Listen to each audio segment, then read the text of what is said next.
my name is Victoria Flores, and today I'm going to be giving you a video on social media marketing and why visual consistency is important when it comes to that. I actually wanted to make a video using a PowerPoint, but things didn't work out. So I'm going to go ahead and make a video of myself going ahead and talking about these certain things. So the objectives for this video are explain why color palettes are important, learn how using the same filter for photos is beneficial, explain how to find a typeface that is right for you, and explain how certain visual trends can help you. So all of these things will help when it comes to being consistent in your social media and your looks. So the first thing I want to talk about is color palettes. So you want to pick a color that evokes positive emotions. Different social media platforms out there use the color blue a lot, and I'm sure that you've noticed that, such as LinkedIn, Facebook, Twitter. They use this color because it's a very calming color and it doesn't evoke negative emotions, such as if, let's say, Facebook used red. That would be very weird because it would hurt your eyes. But you really want to use calming colors that help people become familiar with you and your business, your brand, your product or service that you may be selling as well. So you want to pick at least 3 to 4 colors that really complement each other, like different shades of green, different shades of any type of color that will really fit together. And I use 2 different types of programs that really help me with this. I use a website called Adobe Cooler, so it really helps you pick colors that are very complementary. And I use an app by Adobe as well. I love Adobe products, and it's called Adobe Capture. So Adobe Capture is very easy to use. You can be out, taking a walk, and you can take a snapshot of the trees and the flowers, and it'll pick out those different colors that are in that photo, and you're able to create a color palette with those colors. So usually in nature, the colors really do complement each other, which is the beauty of going in the outdoors. So you really want to make sure that you do pick colors that look nice, that you're able to use in your graphics and your photographs. So when it comes to photographs, let's say you have a black and white photo. Well, you can use your color to lay over your photo. You could use a text or anything like that, so your colors really start to pop. And when it comes to graphics, you can use your color palette as the main colors for your graphics, so it becomes to look consistent and familiar to your audience. Another thing is filters. When you're using filters in photographs, if you begin to use the same one, then people will begin to attribute the style of your photography to your business. So you should be able to use the same filters. At least try at least one if you're barely starting out with that, because one, let's say you use a lot of filters with sun glares, then you really want to be able to help people feel nostalgic. If you have a certain product, let's say that is used mainly during the summertime, so you can have a drink that you sell a lot during the summer, and if you use sun glares in your photographs, it'll make people think, oh, I'm ready for summer to start drinking that drink again. So that's a very good thing to use. And you can use filters in Instagram. You can make your own in Photoshop. So there's many different platforms out there, and it's really good to use filters for your photographs consistently, because it'll again make people think of you, and that's a really good thing if people begin to attribute these certain things to you and your brand. So another thing that you want to use is typography.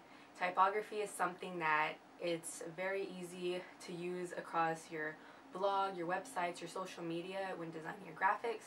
So you want to find a typeface that really expresses your brand, and you can use it on multiple marketing tools. So let me give you an example here. A bad example of a certain type to use is that you do not want to use, let's say, a cursive type of or ornamental typeface to express your farming business, because that's not really a type of typeface that is really good to use. You want to use something more that is, I don't know, more like a stencil type of look. So you want to be able to use the correct typeface, and you want to pick at least 2. So you want to find at least a sans serif and a serif font. So those 2 really complement each other, and you can use different types of websites to help you figure out which ones go good together, because it can be kind of difficult. So you want to use one for your titles and one for people to be able to read, because it's really hard to kind of read a cursive typeface if you're using that on, for your paragraphs and things. So you want to be able to have a typeface that is good to read when it comes to your content. And again, you can use typography on your website, your blog, or when you're creating graphics. So something else that I began to notice, which I guess you can become consistent with this is if you find a type of trend that is going on.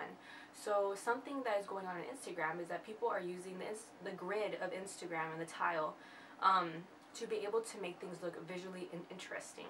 And there is actually a rapper out there, his name is A$AP Rocky, and if you look at his Instagram profile, it is very cool. And he actually hired an artist to do this for him, and I will list his name down below when I find it, because I actually looked it up last night. I believe his name is Robert something, but he really used the elements of design to promote his album and to show his concerts, and it's just really beautiful to look at. It's something that I would have never thought about. But when it comes to the Instagram grid, you really want to be careful because some people can get a little annoyed when all your photos are filling up their feed.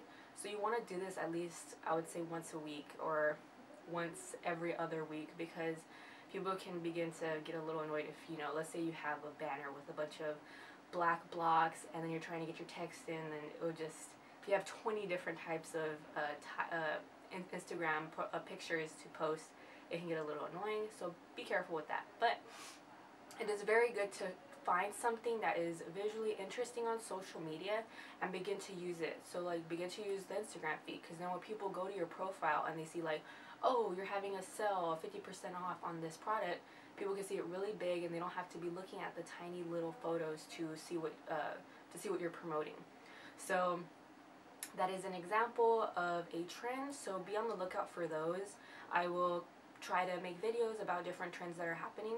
So thank you so much for watching this video, and I really hope that this was very helpful. I am so sorry that I haven't really been posting very consistently, but I'm a full-time student, so I will at least try to post something at least once a week. That is my goal.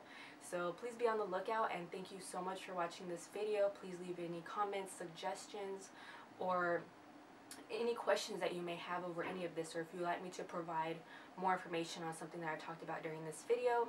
So I will leave links to Adobe Cooler, different type of font pairing websites in the paragraph below. So thank you so much and have a fantastic rest of your week. Bye bye.